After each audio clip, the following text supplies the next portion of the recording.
السلام علیکم دوستانو، دا یو تخنیکي ویډیو ده. په دې کې موږ د مالدارۍ یو فارم ته راغلي دلته او د کوپکس موبیلیارد پورې تړلی دی. دغه د دې نسل ستنې موږ افغانستان ته راوړو. هلته د لرسپین غر زراعتي او مالداري شرکت نه اخیستلی شي.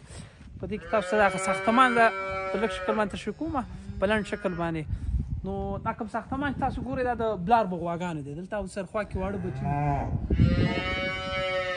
تاسو راشئ، دا که تاسو وګورئ دلته دا غواګانې تازه لنګې شوي دي. دا ګوره دا وړوکې موبیلیارد خوسۍ چې دی دا ورسره دی دلته، او ورسره خوا کې که وګورئ هغلته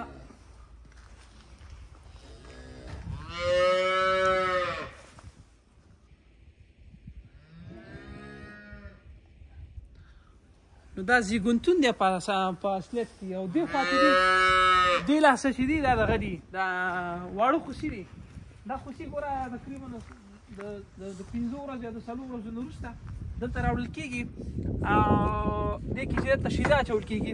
دا د شیدو سطل دی.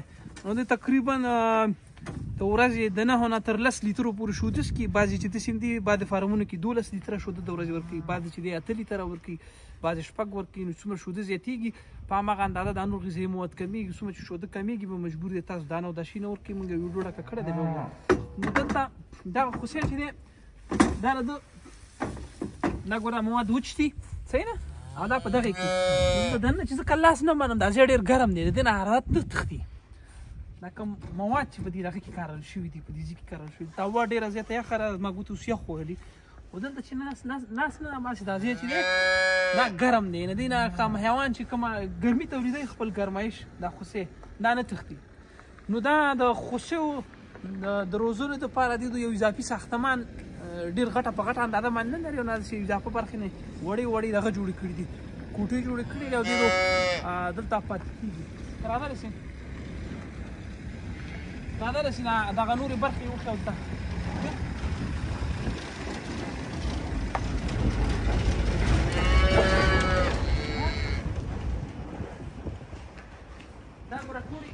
دا ګوره ټولې نږدې دي دغه دپاره لنګون ته. اوس دا غوا ګوره، اوس دا پریوان دا ګوره دی اوس تقریبا بچی راوړی دی او د ده پریوان دا دی پاتې دی. د لنګون دپاره باید تاسو په کافي اندازه باندې دغه ولرئ، بیډینګ مټیریل یا بستر باید ولرئ.